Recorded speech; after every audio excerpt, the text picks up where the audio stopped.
là-dessus.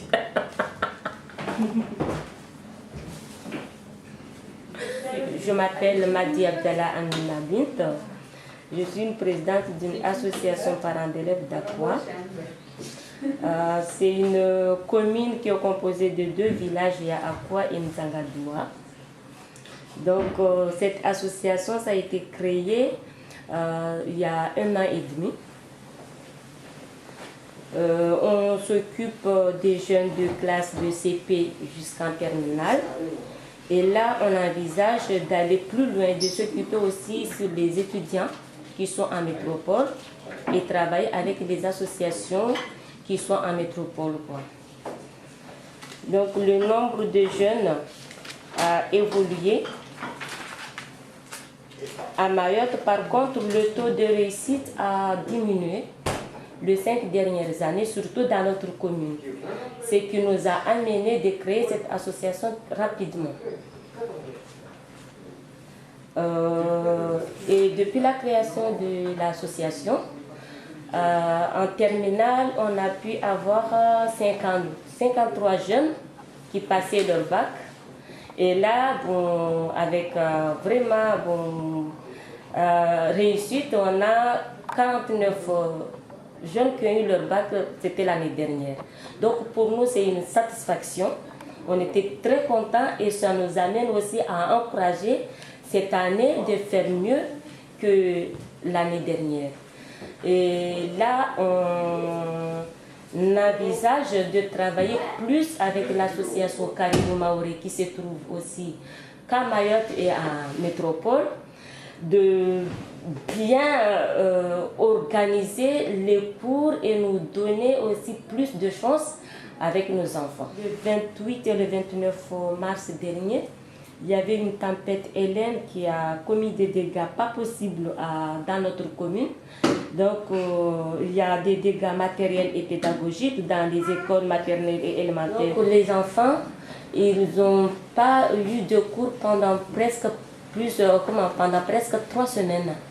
Donc, les écoles maternelles et élémentaires s'étaient fermées. Nous, en tant qu'association parents d'élèves, quand on a vu que nos enfants qui ne vont pas à l'école manquent de matériel, parce que tout a été emporté par les vagues. Mais vraiment, c'était une vague pas possible, tout ravagé. Il y a même des sinistrés, plus de centaines de familles qui se trouvent actuellement dans notre commune sans matelas, sans rien du tout. Donc là, on demande de l'aide pour acquérir ces matériels tels que, surtout à l'école maternelle, il y a les albums, les puzzles, les jouets pour les petits, moyens et grandes sections. Et pour l'école de CP jusqu'à CM2, ce sont presque les moyens pédagogiques que nous, on demande à en avoir. Je suis très fière et je suis très contente de participation de nos partenaires de Mayotte. Et puis il y a Caribou Maoré qui nous a invités à une conférence des assises des associations pour la réussite des étudiants maorés et lycéens maorés qui sont en métropole. Nous a permis de venir sur place et en tant que sur place, on a eu aussi d'autres partenaires à qui il y a un de nos collègues des autres associations qui s'appelle Saïndou Salim. Il va aussi déjà prendre le relais pour mieux expliquer nos partenaires qui sont en métropole. Bonjour, moi c'est Saïndou Salim, je suis jeune maoré sur Toulouse et donc je ne peux qu'être sensible par rapport à ce qui a été exposé par Amina sur les dégâts matériels et pédagogiques qu'il y a eu dans la commune d'Aqua. Et voilà, et tout naturellement, elle est venue m'exposer le projet qui consiste à collecter des fournitures scolaires. Pour ma part, j'ai pris à bras le corps ce projet. Et on a déjà bien réfléchi avec elle quant à la déclinaison de ce projet au niveau du bassin toulousain, parce que je parle bien du bassin toulousain. Il y a pas mal de forces en présence pour la phase de collecte, parce que ce projet consiste en fait en 4 phases. La première phase consiste à faire la collecte des fournitures. Après, s'ensuit la phase de stockage de ces fournitures. Et après, bien sûr, préparer l'envoi des fournitures à Mayotte.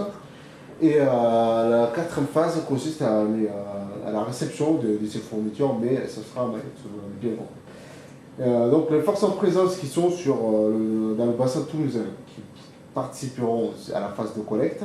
Donc je compte m'appuyer sur mon réseau de club service, donc aussi bien le Rotaract, mon club service, plus les clubs rotariens et aussi les autres clubs services, notamment les Lions et les Léo, qui m'ont déjà donné un écho favorable par rapport à ce projet. Donc il y a aussi l'association très dynamique des étudiants et lycéens mahorais qui s'appelle l'association Caribou Mahorais. Eux aussi vont participer à cette phase de collecte. Après pour la phase de stockage, juste pour donner des dates, donc nous pensons mettre tout ça en place dès la semaine prochaine, donc à partir du 10 mai, donc pour préparer la collecte de ces fournitures. Après, donc pour le stockage, donc on va voir avec l'association Caribou Mahorais qui ont un grand local sur Foix, donc qui peuvent accueillir ces fournitures.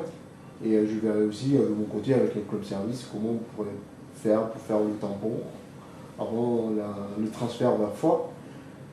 La phase d'envoi de ces fournitures, donc on le pense, ça sera mené ça sera effectif vers le 28 juin 2014.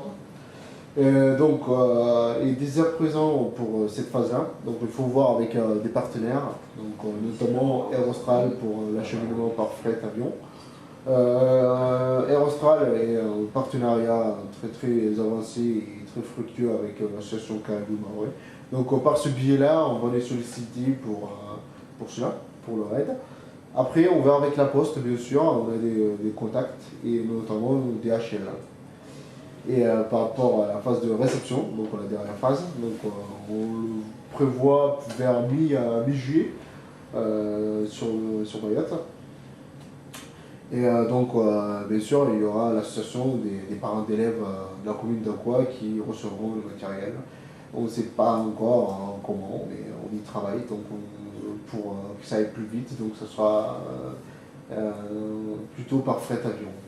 Donc, voilà. Et aussi, très important, il y a l'association des parents d'élèves à Mayotte travaille aussi avec la Croix-Rouge, qu'on ne manquera pas d'associer à ce projet. Donc actuellement, ce qui est proposé, donc on a déjà le listing de ces matériels. On va mettre en place une plateforme internet, peut-être pas forcément un site internet au complet, mais une plateforme pour pouvoir suivre tous les différentes phases et aussi la liste des matériels qui seront fournis et notamment ce qui pourrait être pas mal aussi, on va le voir si ça ne demande pas beaucoup trop de temps, de lister en fonction des fournitures qu'on reçoit. On va mettre des compteurs qui donneront en fait un aperçu de ce qui a été collecté. Donc, ce qui permet assez dynamiquement à tout un chacun de voir où c'est que ça allait. Et aussi la progression de ce projet. Ça concerne, actuellement il y a 120 jeunes qui suivent le cours de soutien proposé par l'association des parents d'élèves, mais c'est quand même, il faut le voir à l'échelle d'une commune. Donc là, il me semble que c'est un quartier, et donc près de, je m'avance, près de 200 jeunes qui sont concernés, de la maternelle jusqu'à CM2.